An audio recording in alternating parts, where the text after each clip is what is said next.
sur un maintien de l'ordre, nos collègues n'agissent pas d'initiative. Ce qu'on peut voir, c'est que nos collègues, des fois, on leur dit, mais refusez des ordres illégaux. Le problème, c'est qu'on nous dit, par exemple, je vais prendre le cas emblématique de nos collègues motards des Champs-Élysées, qui ont tiré 3 grenades lacrymogènes sur des manifestants pacifiques à ce moment-là. Ce qui s'est passé, c'est que la salle de commandement leur a dit, vous allez là, il y a des gens qui font un trouble à l'ordre public, il faut les disperser, vous tirez les grenades et vous repartez. C'est-à-dire qu'ils sont arrivés sur le moment, ils ont tiré leurs grenades, ils devaient repartir. Leur analyse de la situation pour savoir si l'ordre est légal, si les gens sont menaçants ou pas, ils ne peuvent pas le faire. Ils ne peuvent faire qu'une chose, c'est faire confiance à leur hiérarchie. Même chose sur la place de l'Étoile, elle a été nassée régulièrement sur les premiers mouvements des Gilets jaunes. Nos collègues sur le terrain, quand on allait les voir, disaient mais non, il y a forcément une porte de sortie, on n'a pas pu barrer toutes les rues, ce serait contre-productif. Et malheureusement, les manifestants, quand ils essayaient de sortir, ils ne pouvaient pas. Toutes les rues étaient barrées. Les seuls qui savaient que toutes les rues étaient barrées, c'est la salle de commandement, c'est-à-dire donc les ordres qui viennent du préfet de police, qui est nommé directement par le ministre de l'Intérieur. Et la haute direction de la police nationale, je rappelle que par exemple à Paris, monsieur Gibelin, directeur de la DOPC, donc de l'ordre public parisien, a fait des faux témoignages sur serment à l'Assemblée nationale dans l'affaire Benalla, et en novembre a été récompensé en étant nommé officier de l'ordre national du mérite par le préfet de police, qui l'a comparé, au poilu de la Première Guerre mondiale. Donc voilà où on en est rendu au niveau de notre hiérarchie, à quel niveau elle est pieds et poings liés par le politique et qu'ils sont prêts à donner tous les ordres pour faire plaisir. Donc après, il y a quelques cas individuels de nos collègues effectivement qui peuvent déraper, mais quand on a tout l'ensemble de la situation, dans 99% des cas, cela vient des ordres de la hiérarchie et nos collègues sur le terrain ne peuvent pas analyser la situation. Donc c'est pas qu'ils exécutent les ordres très bêtement et méchamment, c'est qu'ils ne peuvent pas savoir que ce qu'ils vont faire est illégal avant de voir des vidéos qui vont partir par la suite. Donc ce qu'on incite les gens à faire, c'est si jamais vous devez déposer des recours ou des plaintes, surtout déposer plainte contre X pour que notre hiérarchie puisse être incriminée. Sinon on changera des pions qui seront sacrifiés, qui font partie du peuple, et notre hiérarchie en mettra un nouveau pion à la place. Donc ça ne sert à rien, il faut aller aux racines du mal, et les racines du mal sont notre haute hiérarchie.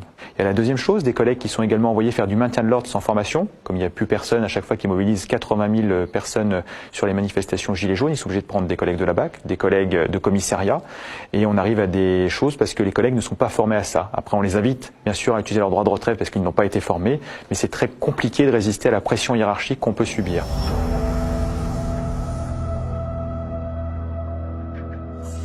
On aimerait bien que ce soit nos missions. Voilà, gardien de la paix, c'est pour ça qu'on est rentré. Après, c'est la dérive sémantique sur force de l'ordre. Donc force de l'ordre a un petit côté pratique, ça permet de mettre également les gendarmes et d'autres services qui assurent les maintiens de l'ordre. Mais nous sommes très attachés, chez nous en tous les cas à Vigipolice, au terme gardien de la paix. Et comme on voit comment sont gérées les manifestations gilets jaunes par notre hiérarchie, nous sommes plus utilisés comme une force répressive que comme une force de gardien de la paix. Si on était gardien de la paix, on leur a donné également des pistes de réflexion sur le maintien de l'ordre. Donc nos collègues sont très bien formés en France, il faut le savoir. Nos collègues CRS qui ont les formations de maintien de l'ordre sont très bien formés. Encore faut-il que nos politiques et notre haute direction les utilisent à bon escient et de façon convenable. On leur a donné des pistes de réflexion sur comment se passe le maintien de l'ordre en Allemagne, comment il se passe dans les pays du Nord. On accompagne le mouvement et on sanctionne individuellement les fauteurs de troubles dans la manifestation. En France, nous sommes dans une gestion de la foule, ce qui fait des dommages forcément collatéraux, avec des gens qui vont devenir radicalisés de chaque côté, parce qu'il y aura plus de blessés, il y aura plus de gens qui disent « j'ai rien fait, je vais me venger la prochaine fois ». Du coup, ils vont violenter les forces de l'ordre. Les forces de l'ordre disent « attendez, ils m'ont violenté, je vais riposter la prochaine fois ». Donc on est dans une escalade de la violence voulu par la doctrine de maintien de l'ordre actuelle en France. Et finalement, ça pénalise à la fois nos collègues ainsi que les manifestants pacifiques. Et on n'arrive pas à se concentrer sur les délinquants et criminels qui sont dans ces mouvements qui ne méritent qu'une chose, d'être présentés à la justice.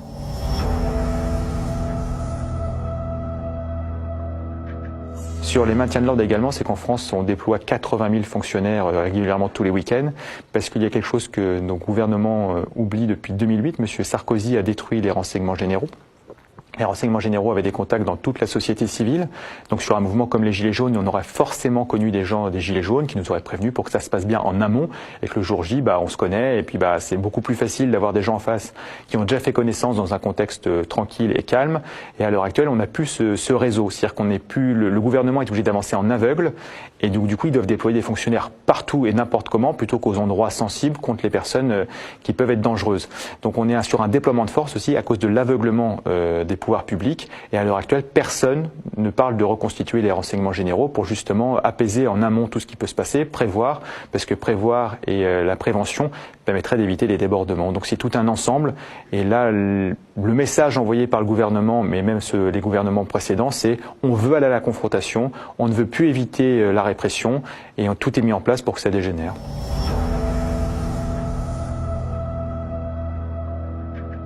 Depuis début 2019, nous avons 7 de nos collègues qui se sont suicidés au 14 janvier, donc ça en fait un tous les 2 jours, sachant que le 14 janvier, il y en a eu 3 en 24 heures. Et pour le moment, les pouvoirs publics n'ont pas l'air de s'intéresser au sujet. Je donne comme exemple, M. Castaner, depuis qu'il est ministre de l'Intérieur, a vu 17 de nos collègues se suicider. M. Morvan, depuis qu'il est directeur général de la police nationale, 57 de nos collègues se suicider.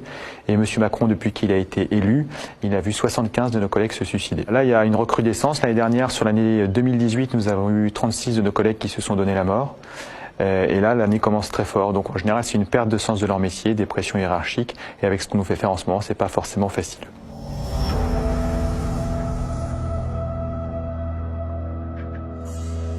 Alors les chiffres qu'on avance, nous, c'est par le réseau de collègues. En fait, on s'entraide sur les réseaux sociaux. Donc c'est à du bon les réseaux sociaux. Ça permet de dire, il y a tel collègue qui s'est suicidé à tel endroit. Donc il y a des collègues qui peuvent nous donner des témoignages, le contexte de comment ça s'est passé, quand on peut le savoir. Et après, le ministère de l'Intérieur, lui, ne communique jamais là-dessus parce que ça le met en porte-à-faux. Depuis, c'est ce qu'on dit, c'est que quand un policier rentre dans la police nationale, il a beaucoup plus de chances, à l'heure actuelle quasiment 10 fois plus de chances de mourir de sa propre main que par un criminel. C'est-à-dire que l'institution a su nous protéger des criminels et des délinquants, mais pas d'elle-même. Donc c'est quand même catastrophique. Par exemple à France Télécom ou à Renault, quand il y a eu une vague de suicides, toute la direction a sauté. Il y a eu des enquêtes externes. Chez nous, c'est des enquêtes internes, donc l'IGPN, notamment l'inspection générale de la police nationale, qui vient vérifier. En général, les conclusions de l'enquête sur le collègue qui s'est suicidé sont déjà rendues avant l'enquête en disant problème personnel. Donc au passage, donc l'inspection générale de la police nationale est contraire au droit européen. Donc dans le code éthique de police nationale qui devrait être normalement appliqué en France depuis 2014, vu que nous avons eu un nouveau code de déontologie, dit que la police n'a pas le droit d'enquêter sur elle-même. Voilà, donc ça arrangerait à la fois les policiers et les citoyens pour différentes situations. Et nous avons un organisme à l'heure actuelle qui lave plus blanc que blanc la hiérarchie, qui est capable d'accuser les policiers, de les rendre coupables ou innocents en fonction des besoins de com gouvernemental, ce qui est complètement aberrant dans une démocratie et une république.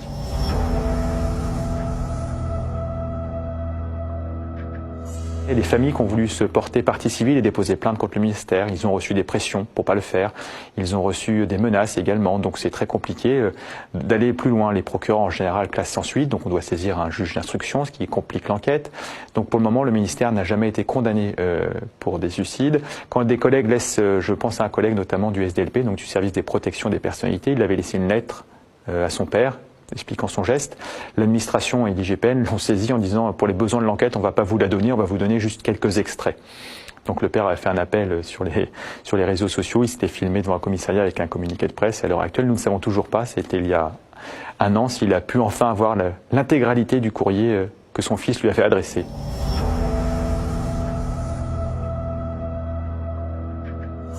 Deux mois après son élection, nous avons envoyé une lettre ouverte à M. Macron avec des propositions à lui faire pour lutter contre le suicide au sein de la police nationale. Nous lui proposions notamment des cycles de travail non pathogènes. Par exemple, à l'heure actuelle, la grande majorité de nos collègues travaillent en 4-2, c'est-à-dire 4 jours travaillés, 2 jours de repos, ce qui leur fait un week-end sur 6 et jamais les mêmes jours de repos dans la semaine. C'est-à-dire que ça leur brise toute vie sociale, toute vie familiale et toute vie où ils peuvent voir des amis. Dans un métier où on a besoin de faire des breaks et de se reposer et de se reconstituer de ce qu'on peut voir au travail.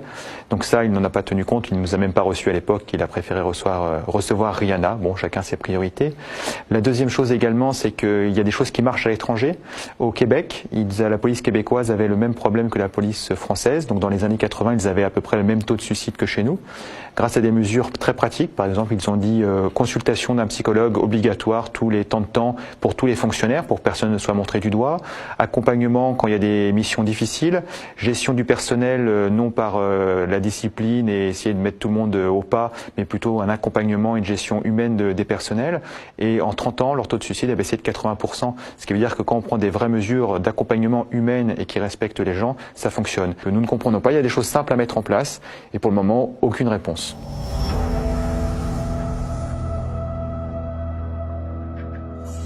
Alors nos collègues, une grande partie des policiers sont gilets jaunes sur les revendications, notamment sur le pouvoir d'achat.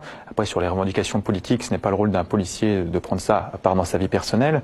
Mais après, ça met mal à l'aise nos collègues quand les gilets jaunes pacifiques vont les voir. Ils sont bien embêtés parce qu'ils disent, on comprend, nous aussi on voudrait boucler nos fins de mois. Le prix de l'essence qui a augmenté nous touche particulièrement vu qu'on ne peut pas habiter sur notre lieu de travail, soit parce que les loyers sont trop chers, soit parce que c'est dans des endroits où notre voisin de palier sera le délinquant qu'on a arrêté dans la journée. Donc nous sommes obligés de nous éloigner. Comme nos horaires sont atypiques, nous sommes obligés de prendre la voiture, les transports en commun ne fonctionnent pas aux horaires où on va travailler. Donc l'augmentation du prix du carburant a été la petite goutte d'eau également qui nous a impacté énormément. Et après, le pire de tout, c'est que le gouvernement essaye de nous opposer à vous. Je vais donner l'exemple, c'est qu'au mois de décembre, M. Castaner a réuni les syndicats dits majoritaires, donc les 3 qui ont le plus fraudé aux élections professionnelles pour garder leur poste, avec la complicité du ministère. Et ils sont annoncés en fanfaronnant qu'ils avaient gagné une augmentation de 150 €. Donc quand on fait l'analyse, en fait, c'est 40 € normalement fin janvier. On verra si la promesse est tenue. Et le reste de l'augmentation est soumis à condition qu'on négocie sur à garder des horaires de travail pourris et qu'on arrête de demander pour nos heures supplémentaires. Donc autant dire qu'on se fait arnaquer. Et en tour de passe-passe, c'est que les 300 € de prime pour nos collègues qui avaient été sur le terrain, donc on dénonçait que cette prime était un petit peu scandaleuse, il suffisait de payer les heures sup, on aurait gagné plus d'argent. Mais enfin bon, on aurait été content pour nos collègues qui l'aient. Ils l'ont juste aussi supprimé. Mais dans la tête des gens, on a été acheté pour 300 € également. Donc c'est très compliqué d'avoir un ministère qui essaye à chaque fois, avec la complicité de nos syndicats majoritaires, de nous opposer aux Gilets jaunes. Après, dans l'ensemble des gens, les associations de policiers en colère soutiennent les Gilets jaunes. Il y a également, par exemple, sur Paris, le collectif autonome de la police qui a fait un concours de gilets jaunes policiers, c'est-à-dire que nos collègues se mettaient des gilets jaunes, on voyait les photos, évidemment de dos pour pas être sanctionnés. Sur les ronds-points, les manifestations en province, nous avons beaucoup de photos de collègues qui ont pris des pizzas, qui ont discuté tranquillement, où ça s'est très bien passé. Et il y a vraiment que sur Paris ou dans les grandes villes où les casseurs sont instrumentalisés par le pouvoir et puis les médias, comme c'est en fait c'est sensationnel. Donc les médias effectivement vont mettre en avant ce qui va faire le buzz. Donc chacun son métier. Mais après malheureusement ces images sont catastrophiques à la fois pour les gilets jaunes et les policiers. Et d'ailleurs ce qu'on a pu voir, c'est que quand nos collègues attendaient énormément de l'allocution de Monsieur Édouard Philippe sur ces mesures quand il a pris sa prise de parole il y a 2 semaines, on espérait des mesures sociales qui permettraient d'apaiser le mouvement pour que tout le monde rentre chez soi. Il a fait que des mesures sécuritaires et répressives. Et nos collègues, je vais dire les réflexions d'un de nos collègues CRS, il avait dit c'est sûr, j'ai que ça à faire le week-end, j'ai pas de vie de famille, j'ai pas d'amis à aller voir pour me reposer. Donc on a des collègues qui ont fait des vacations des fois de plus de 20 heures sans manger, ou alors avec une petite compote pomme-pote et une bouteille d'eau de 50 centilitres. Et après avec des fois à travailler non-stop pendant 20 jours parce qu'on a les autres missions assurées pendant ce temps-là. Les services judiciaires complètement engorgés pour faire du chiffre et annoncer des interpellations et des gardes à vue avec 1080 personnes sur Paris par exemple. Donc on est sur de la communication politique répressive. Nos collègues n'en peuvent plus les détourner de leur mission.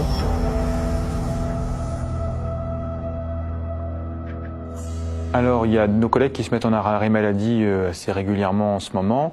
La question, c'est pas savoir pourquoi ils se mettent en arrêt maladie maintenant, la question c'est de savoir comment ils ont pu tenir aussi longtemps, vu les conditions indignes et inhumaines dans lesquelles on nous fait travailler. Voilà, quand je dis qu'on a 20 jours, 100 jours de repos, des vacations de plus de 20 heures, et des fois on n'est pas nourri sur ces vacations, au bout d'un moment on se demande comment les gens ont tenu jusque-là. Par contre, l'administration, elle, trouve ça intolérable parce qu'ils pensent que nous sommes juste des matricules interchangeables et que nous sommes des robots et que nous avons juste à dire oui avec le doigt sur la couture. Donc ils utilisent la médecine statutaire dans la police nationale. Il y a 2 types de médecine. La médecine de prévention qui est un peu une médecine du travail, j'allais dire, une médecine statutaire qui est le bras armé de l'administration. Donc eux, ils font des contrôles régulièrement pour pourrir la vie des fonctionnaires. Ils sont toujours très tatillons sur les arrêts de maladie.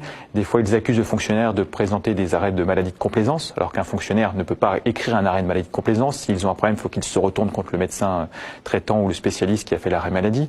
Mais ils ne le font jamais par facilité. Ils sanctionnent nos collègues de cette façon-là au disciplinaire. Nous avons eu même une collègue qui avait été harcelée par sa chef de service. Par exemple, ils ont fait un contrôle chez elle à domicile en disant à tout son quartier qu'elle était policière. Donc le soir, en rentrant chez elle, sa voisine lui dit « Ah ben on savait pas que vous étiez policière ». Donc finalement, c'était 2 mois après les attentats de Magnanville. Elle a dû vendre sa maison pour protéger sa famille. Et sa chef de service, du coup, n'ayant plus son jouet à persécuter, a décidé de lui mettre un blâme pour manque de disponibilité pour le service à cause de son arrêt maladie. Après, nous avions donc à l'époque, par exemple, saisi la hiérarchie policière, donc Monsieur Méric, qui était responsable sur Paris, et ancien conseiller police de Monsieur Valls. Sa réponse a été « Je soutiens ma hiérarchie, donc c'est moi qui vais signer le blâme ». Finalement, notre collègue a obtenu gain de cause pour l'annulation de son blâme devant le tribunal administratif, et la police nationale refuse de payer les indemnités, bien évidemment, et la décision de justice. Voilà, et nous sommes nombreux dans ce cas-là où le ministère de l'Intérieur fait bien ce qu'il veut avec sa médecine, fait bien ce qu'il veut avec les décisions de justice. C'est des gens qui sont au-dessus des lois, et on fait ce qu'on veut. Voilà, on a eu l'exemple ce matin, Monsieur Guéant, qui a été condamné enfin à 1 an de prison pour détournement de fonds quand il était directeur général de la police nationale. Ça a pris 15 ans. Pour virer un fonctionnaire récalcitrant, il leur faut 5 minutes. Donc on voit bien le 2 poids 2 mesures.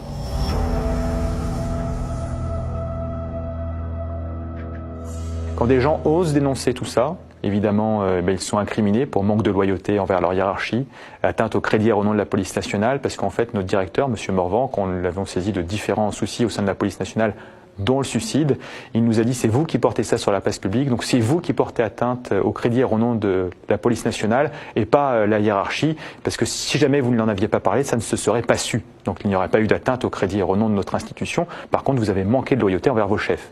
Donc c'est assez catastrophique comme raisonnement, et c'est là où on est embêté au niveau des instances disciplinaires qui sont à la fois juges et parties, qui peuvent briser la vie d'un fonctionnaire du jour au lendemain.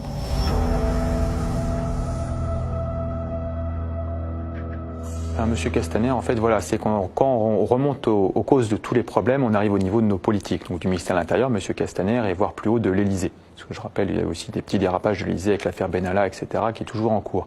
Donc il y a une gestion philosophique du maintien de l'ordre, de la police et de la sécurité en France qui est quand même très déviante à l'heure actuelle. Donc M. Castaner a dit précisément qu'il ne connaissait pas de policiers qui avaient commis des fautes. Encore faudrait-il qu'il connaisse des policiers de terrain, je veux dire. Donc sur la sémantique, il n'a sans doute pas menti. Après, encore, c'est parce qu'il ne connaît personne.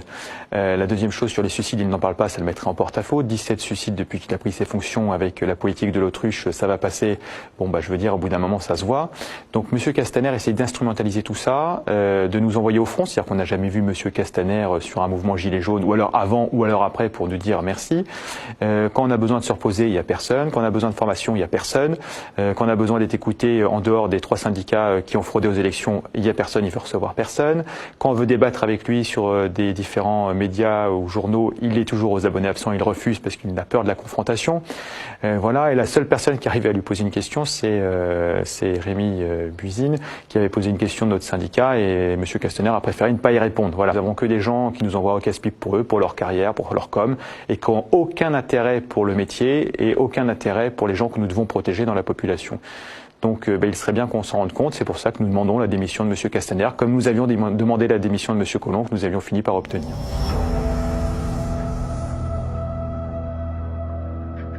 Dans le cadre du grand débat national, M. Macron ne parle pas de la sécurité, il ne parle pas des suicides de façon générale, parce qu'on nous dit les morts sur les routes, c'est très important. La première cause de mort violente en France, c'est le suicide, quand même, rappelons-le, et rien n'est fait pour lutter contre. Donc on invite M. Macron à se pencher dessus. On rappelle que là, normalement, Rihanna n'est pas disponible, donc s'il veut nous recevoir, c'est l'occasion.